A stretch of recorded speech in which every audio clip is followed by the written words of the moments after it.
Franosity helps corporate executives and entrepreneurs build generational wealth, diversify their portfolios, or make a smart career pivot through honest, no-pressure franchise consulting. With 20-plus years of real-world experience as franchise owners, operators, and franchisors, the Franosity team knows what works and what doesn't.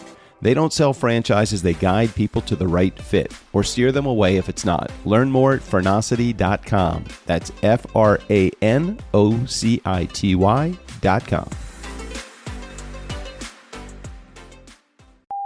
Coming up today on the Nice Guys on Business. Choosing what's next doesn't mean choosing what's forever. And I get there's a lot of like self-inflicted pressure on, picking the right thing. But truthfully, like I started out painting houses, I sold shoes on the internet. It took a while to figure out what's going to be the thing, and that the thing that has the staying power. And so it's almost like it doesn't matter because the first thing is probably not going to be the last thing. Totally. You practice this. There's some level of inertia, right? An object in motion stays in motion. An entrepreneur in motion stays in motion. Yes. And there's something to building that positive habit of just taking action, seeing what kind of reaction it gets, seeing if you like doing it, and then sticking with it, keeping at it.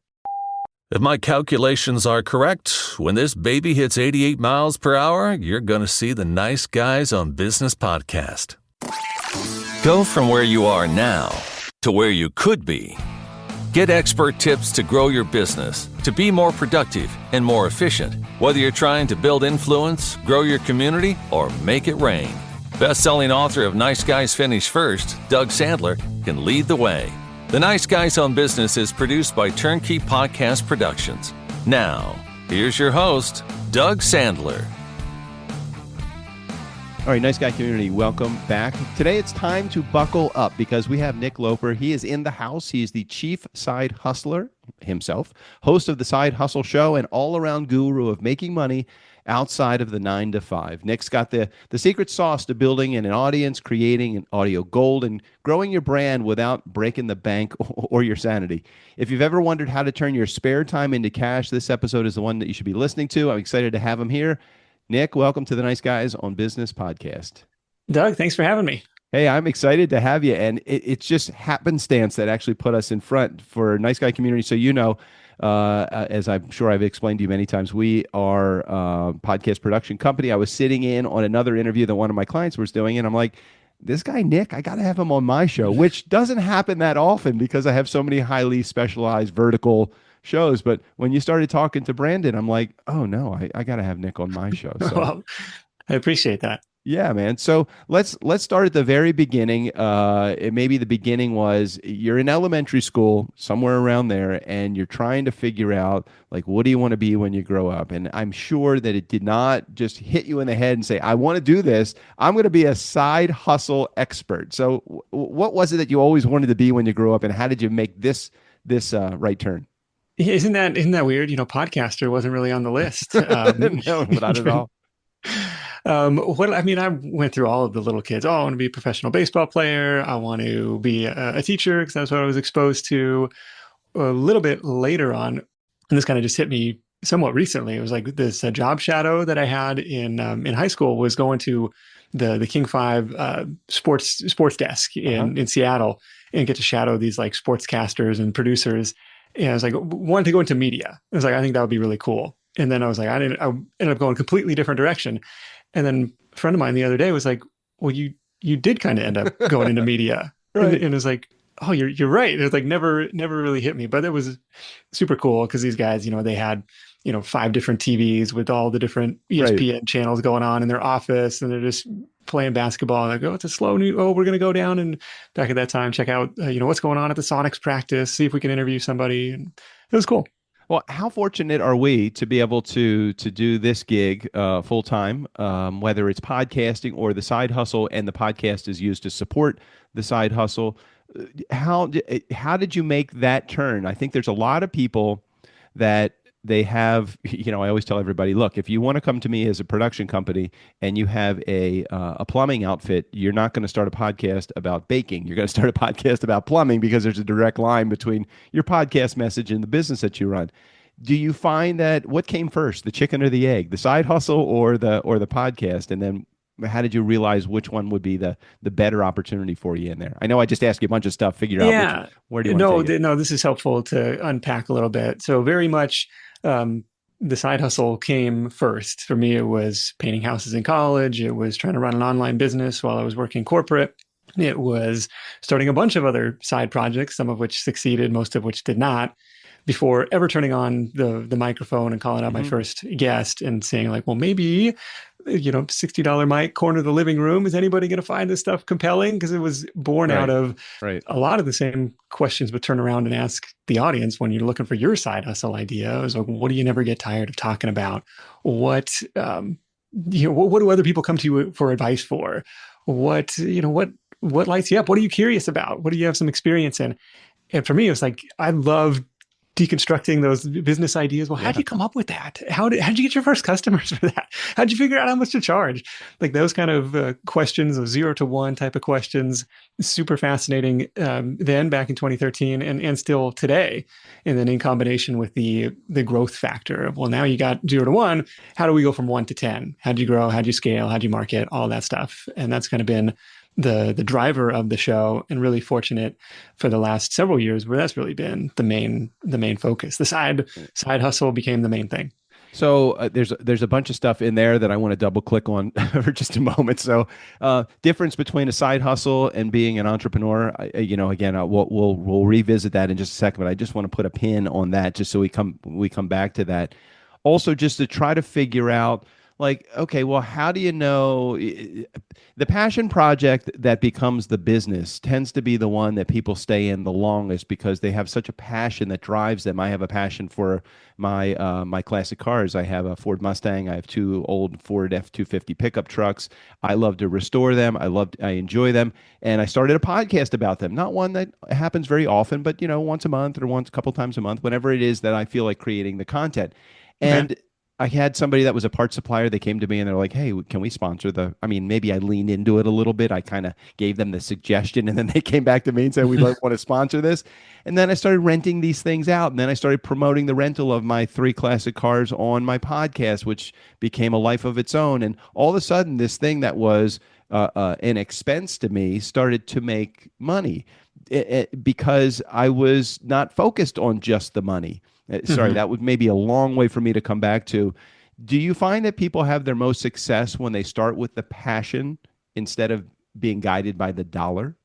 Well, that's a super interesting example, the classic cars example, and the different income streams you've been able to Right. to build from it. So passion, as a general rule, kind of stresses me out, where it's like, what are you passionate about? And the thing is, most people are They, passionate about the stuff like you mentioned, the classic cars, the right. craft beer, the stuff that's Crafting, any fun. of that, right? Anything. And in a world driven by, where there's a lot of passionate people, it kind of tends to drive down the price, Demand. and it Right, tends to right, be right, more right, noisy and crowded because people are willing to work for free because it's fun. right. And more, maybe the better question is, well, how can I align a market pain or problem where people are willing to Right. spend money to solve, or spend money on this, and how can I be a conduit, or how can I help them solve that problem? And if you can pair that with a passion, great. But more often, we find that passion tends to come from doing the work. Like I was painting houses in college and had no passion for painting houses, but Right. after a couple of summers of doing it, you can't help but like look up under the eaves and be like, oh, look, it's peeling up there, and get up there, you scrape it off. Let me give these guys an estimate. And same thing with podcasting is, had no, almost by definition, couldn't have had a passion for it early on, as I had no idea what I was doing. But it's become such a part of my identity and weekly, monthly routine where it's Mhm. like, it's hard to imagine not doing it anymore. I totally agree with you. Very hard to imagine after whatever 1610 or whatever episodes, some crazy stupid number that we have. I could not imagine not having podcasting as as the center of the hub of the wheel. I always tell everybody that becomes a client, look, we want to make sure that your podcast, if you're excited about it or can get excited about it, becomes the center of your the hub of your wheel rather than a spoke on your wheel. The spoke on the wheel, while it does provide support, it's just one of those things. It's just another thing to add onto your busy schedule already. Really hard. But if you run everything through your podcast, every prospect comes through your every referral source, they become people that sit in your guest seat. And what a great opportunity to have great conversations with people when they're sitting in this podcast guest seat. I just love it. One of the things that you mentioned about the painting, and I think this is such a valid point. Maybe I led wrong. I was leading with maybe can you turn your passion into a moneymaker? And then you said, well, get passionate about what you're doing and it will become the moneymaker. And it's like, I love customer service. I love over delivering. I could take any business, whether I'm a plumber or a painter or a guy working on cars, and over service the hell out of each one of my clients, be passionate about over delivering services. And that could be the thing that we could focus on. So it almost doesn't matter what your side hustle is at that point. Is that fair? Yeah, I mean, my first online side hustle was a comparison shopping site for shoes. It was like, where can you find the best price on your next pair of shoes? And it, worked on an affiliate basis from Zappos and Amazon and all these, we'll pull in the catalogs and spit back out the best price. I probably bought 3 pairs of shoes over the course of 10 years. Like, I was my own worst customer. Was it your thing? But what I found, it was a ton of fun to optimize and split test and figure out all the ad tweaks and things, to make this into a profitable business. And that's where I found my passion was, not in the inventory management and like the day-to-day of it. So what was your biggest, fastest failure, if you can remember? And then what was the one that, well, obviously what you're doing now has become your longest success, but let's start with the fastest failure. Was there a fast failure that you had along the way? Yeah, so I had the shoe site up and running, and a lot of my ad partners also sold handbags and luggage and accessories.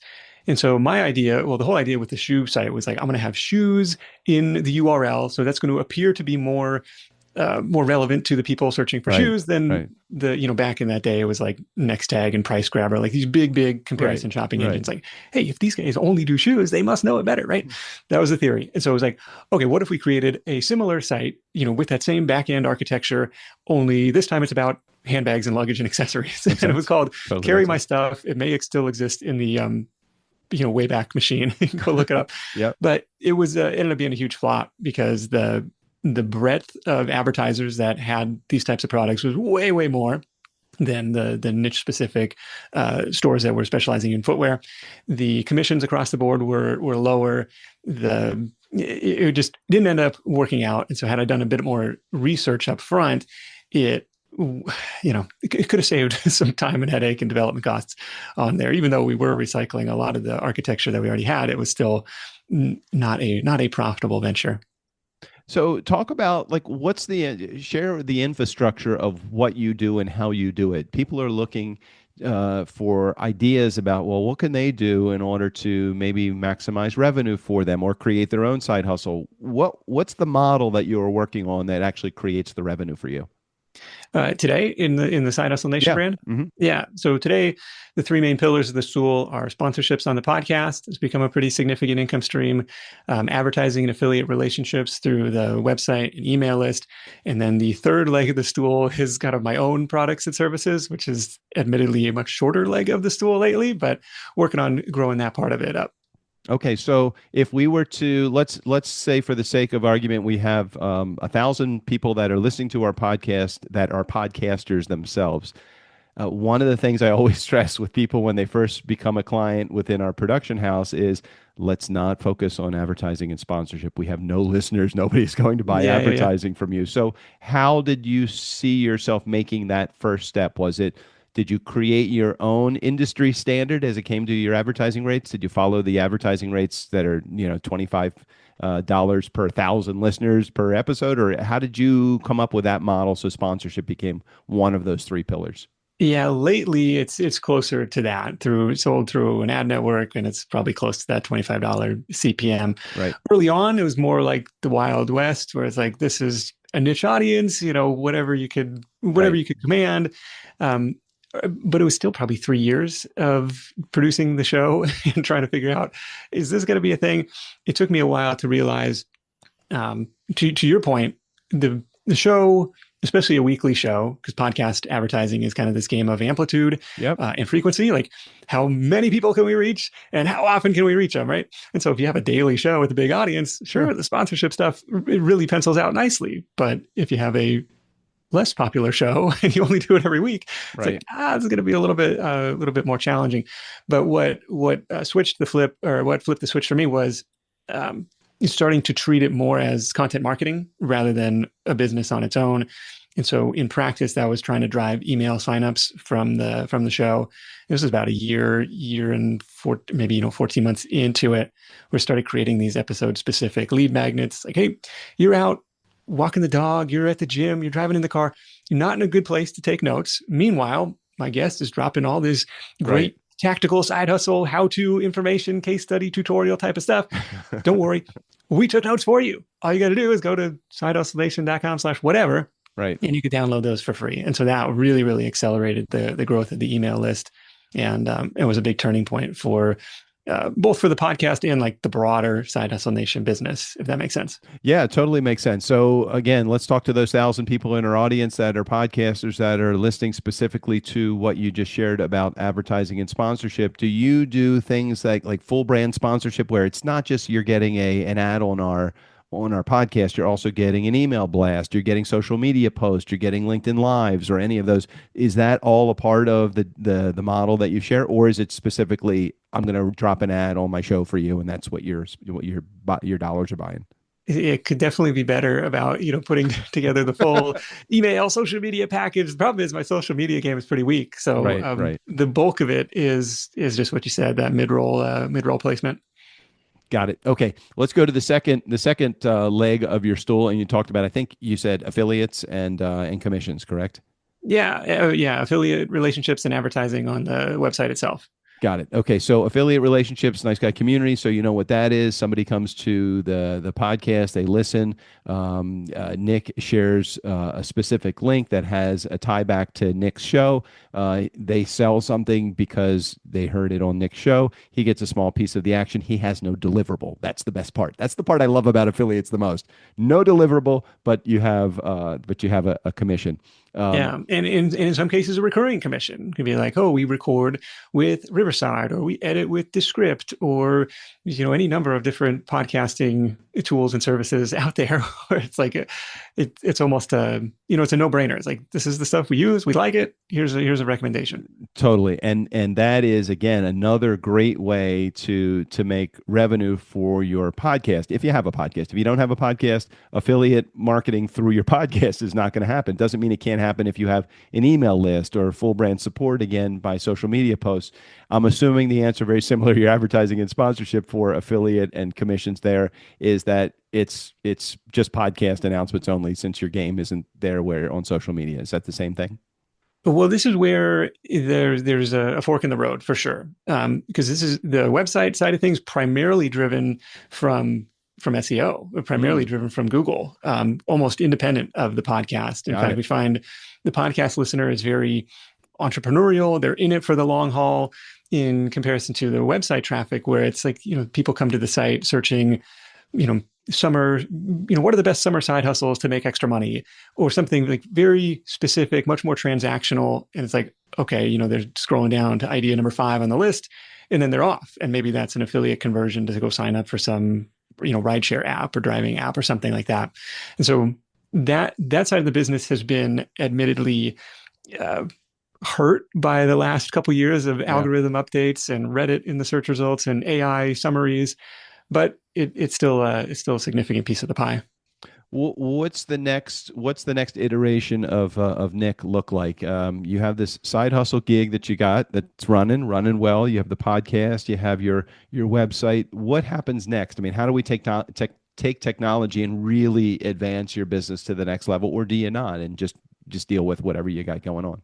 Yeah, life is good, right? If tomorrow looks like today, that's not the end of the world. Right. I'm really grateful to be in that position, still get a kick out of doing the show and scooping these creative, sometimes off the wall, random side hustle stories. Like, that is what lights me up, and it's super exciting to get to share that with the audience. Like, did you know you can make money doing this?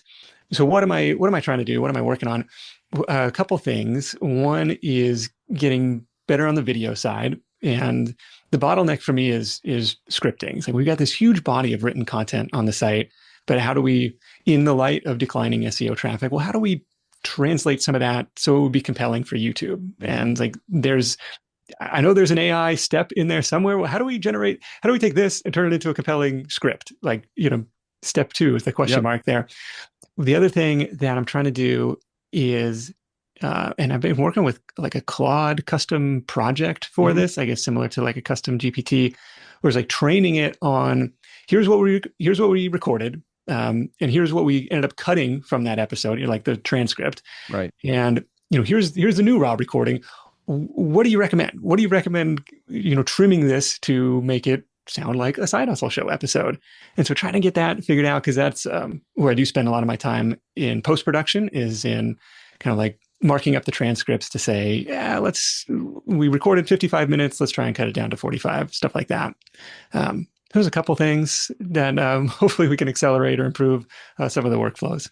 So I don't know the answer to this question. It's always it's never a good idea to ask a question you don't already know the answer to, especially when you're gonna put you a spotlight on you. But do you have a team? Is it just you that does all this? What? Tell me, give me the infrastructure of how your business works. Well, I was just sending this to somebody else who was asking about production. I was like, oh man, now that you write it out, it's maybe needlessly complex. But after I do that transcript markup, that goes off to the audio editing person. They do that side of the thing. Right. A separate video editing person will create the video cut for YouTube. A separate thumbnail person will create the thumbnail. A Right. separate show notes summarizer person will Right. draft the thing for the email. And my administrative assistant uploads it to Megaphone and like gets that all scheduled out. So maybe there's more touch points than there needs to be, but that's No, kind of no, how the I'm with you 100%. I mean, I think about the things that are within my zone of genius, which are relationship building and selling. I mean, those are the things that I love doing the most. Those are the things that drives me to want to do more and do it better. If you ever see me in a spreadsheet or editing one of my podcast episodes or putting up a social media post or any of that stuff, you know that I am not in my zone of genius. And I found that there is not a direct connection between the harder you work and the more money you make. I found that if you stay in your zone of genius, you can work less and make more. So the fact that you've put people in a position to do each one of those four or five things that you just listed, bravo to you. It means, look, you don't love doing that stuff, so why would you ever find yourself in that? I find that most people in the beginning of their side hustle, you've got to do it all because you've got to know how it works. But then as quickly as you take it all on, you need to learn to assign those responsibilities to other people. Do you find that is sage advice, or do you go counter that advice? No, I'm with you. You gotta do it yourself so you can kind of appreciate the work involved, and it's hard to justify the expense, when you're first starting out and you don't have any revenue to justify it or to pay for it. And now it's like, well, if the show is making money, we could reinvest. It's like you mentioned, the zone of genius is coming up with the next hour of content. It's not, sitting trying Right. to, squeeze out, every little technical detail of the existing thing. Yeah, I hear you. I think about the same thing. We brought on somebody recently that is helping us with marketing. And as a matter of fact, as soon as you talked about marketing, I'm like, oh, I've got to give Nick my marketing person's name because I think it would be valuable to step out of that. And he's the one. Scott is his name, and he's the one that's like, oh, well, I can reverse engineer an episode so that I can help you come up with the script or the content that you need to get the biggest bang for your buck. And I always thought, well, I don't want to be handcuffed by having to have this content so that I can, but it doesn't matter. I can come up with content based upon just somebody leading me down the path as opposed to the other way where I'm coming up with content. Make sure that crowbars into SEO and all the other stuff. So, I love when somebody tells me this is what you need to do in order to go from point A, to point C. Do you find that most side hustlers get lost in the process? Like, well, I don't. Now that I know how to do this, now that I know how to restore a classic car, how do I make money from that, or how do I figure out how to make money from that? Is that Is that a challenge for a side hustler, do you find? I think more people get stuck on the initial idea startup phase. Like Mm, year after year, we run a survey and it's like half the people are still looking for an idea or like I haven't started yet or I'm making less than $100 a month.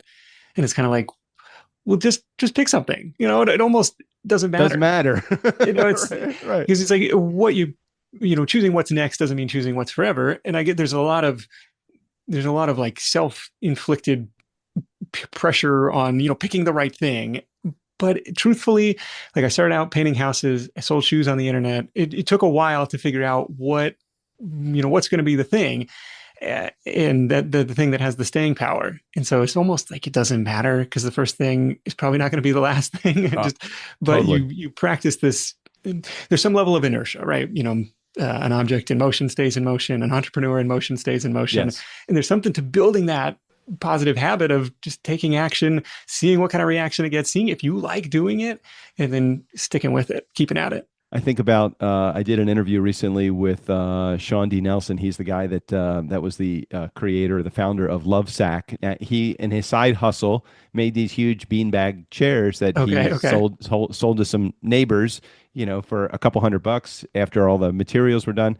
And he ended up building a company. It's worth $1 billion+ right now. So Wow. it's like, what a side hustle. So nice guy community, as you're thinking, well, what do I want to do? Like Nick just said, it doesn't really matter. Sean took a business and created out of beanbag chairs $1 billion empire. Grant Cardone, who was recently on the show, also he took this small first real estate investment in an apartment house and he's built it into 6,000 plus units that he has across the country. I mean, that's the kind of stuff. It doesn't really matter what it is. I think action is the part that most people they just stop. I don't know why they stop, but I mean, can you provide any rationale behind why somebody just doesn't get their wheels under them just to get moving? Are they afraid of failure? What are they afraid of? Well, fear of failure is a real thing, especially if you're going to broadcast it out to your immediate Right. network, your friends Yeah. and family. Right. And it makes you really vulnerable in a way. And I remember having to kind of swallow that in a little bit. Like in 2014, I had this opportunity to do this local TEDx talk, and this was really cool, kind of a bucket list type of moment. Hmm. But it was kind of awkward because it's like if you're sharing this with your friends, and all of a sudden this is like serious Nick, not like jokey jokey, Right. hanging Right. out on Friday night Nick. And Right. it was like, oh, it was a weird place to be. And everybody, thankfully people were like, oh, that was actually pretty good. Like, who knows if they're just blowing smoke or being nice, but it is, the fear of failure definitely is a real thing. What you might also consider is this, fear of success, which I never had heard of until somewhat recently. People Yeah. said like, what if it works? It's like, what are you talking about? Fear of success. I'm going to be too But busy. I'm going to leave all my friends behind. All of the excuses. It's like yeah, again, same thing. It is real. Fear of success is almost as much of a deterrent as fear of failing. yeah, I think where people kind of end up throwing in the towel is, I- you know, I'm just not seeing the results that I expected to see as fast as I expected to see them.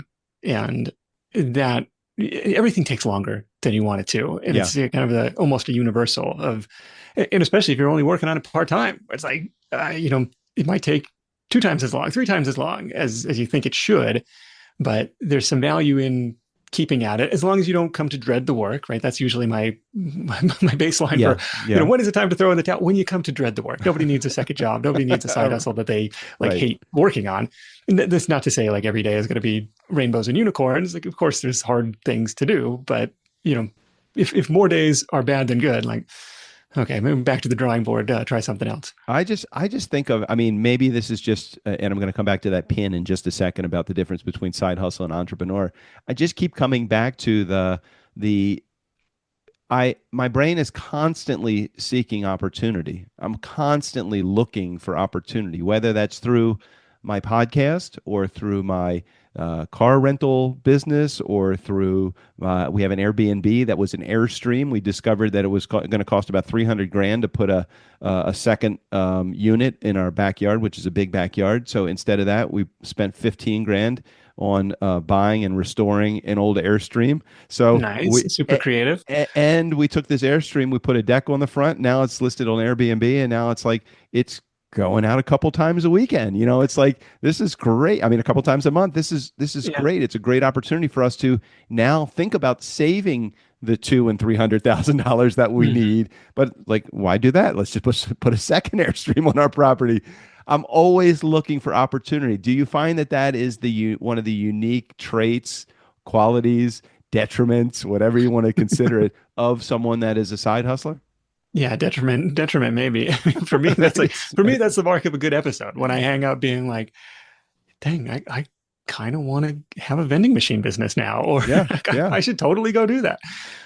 But that's what also keeps it fresh, because some of the stuff we're talking about didn't even exist 10, 12 years ago. All the AI powered options that are available to you. It's just been a fun evolution there. But no, there's always more ideas than there are hours in the day. And we Oh actually have a yeah. series of episode called like the business idea giveaway show, where I call up my friend Steve, who's got his kids are a little bit older than mine, and we just go back and forth for like half an hour, 45 minutes on like this ought to exist in the world, or hey, I was at the restaurant the other day. What if there was a tool that made you do this? Just Hey, I want. How do I get on your short list of people you call and have that conversation with? Because I am an idea guy. I love ideas, not necessarily the implementation of the idea, but I just love kicking around ideas like that. If you yeah, if you no, ever it's have a it's segment, super I'm fun. in. All right, let's do it. Okay, I want to come back to the question that I had stated about 15 minutes ago, and then we'll wrap up. The difference between a side hustler and an entrepreneur, is there any difference or is it the same? Um, my take on it is it's like, riding a bike versus riding a bike with training wheels, right? It is allowing you to test the waters of entrepreneurship while you still have the safety net of your full-time job. Like there's a Reid Hoffman line from LinkedIn about, entrepreneur is somebody who jumps off the cliff and figures out how to build a parachute on the way down, or some line like I probably butchered it.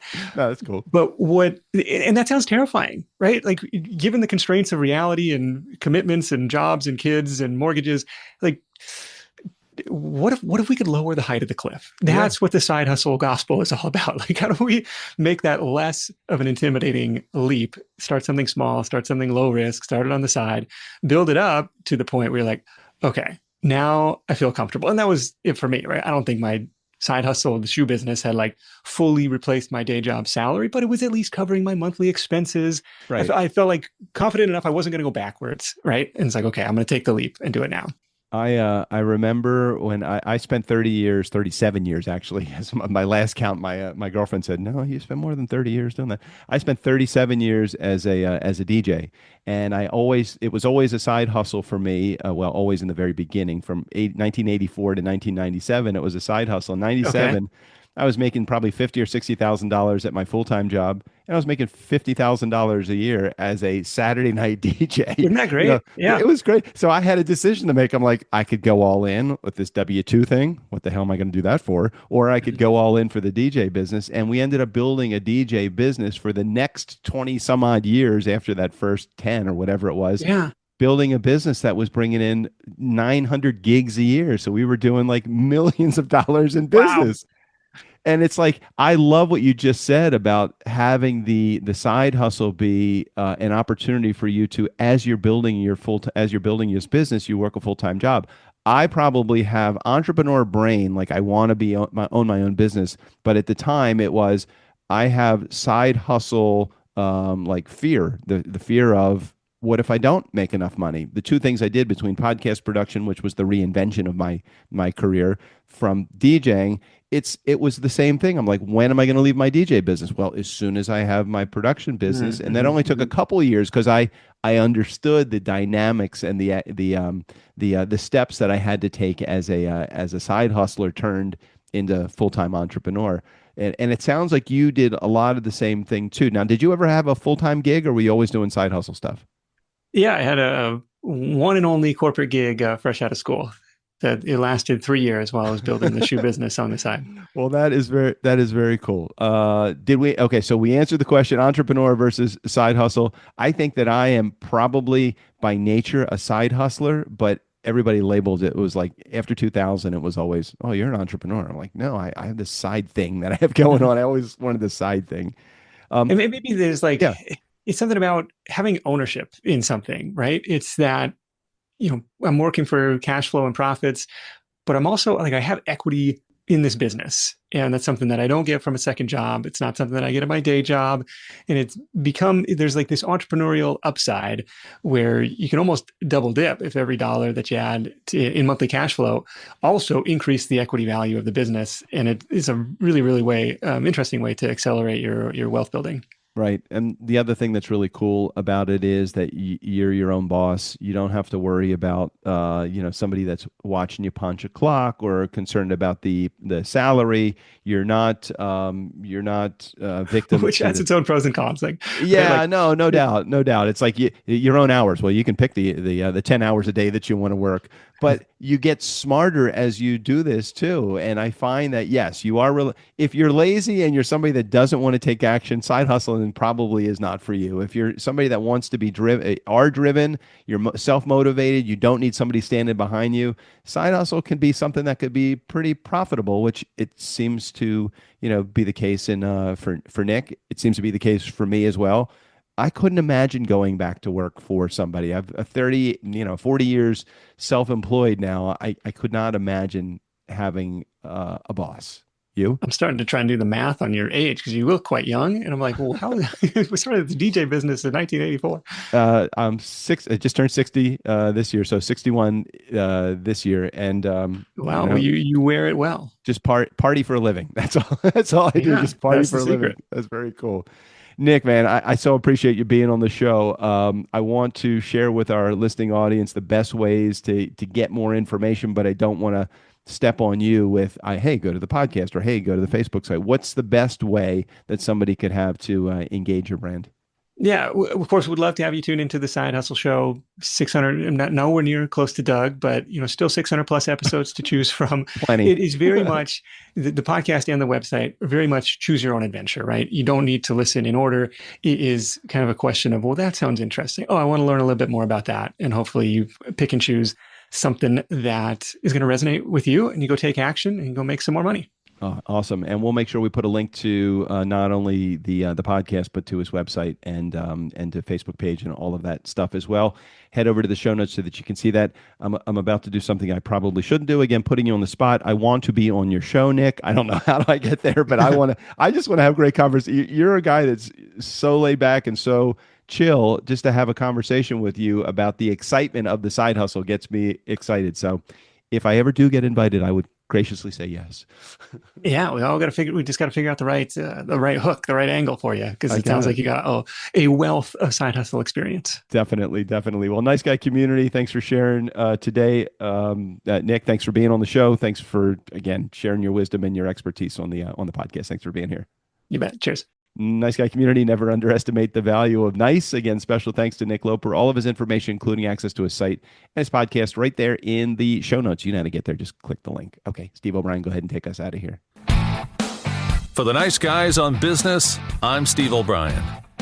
And may the force be with them. They need all the help they can get.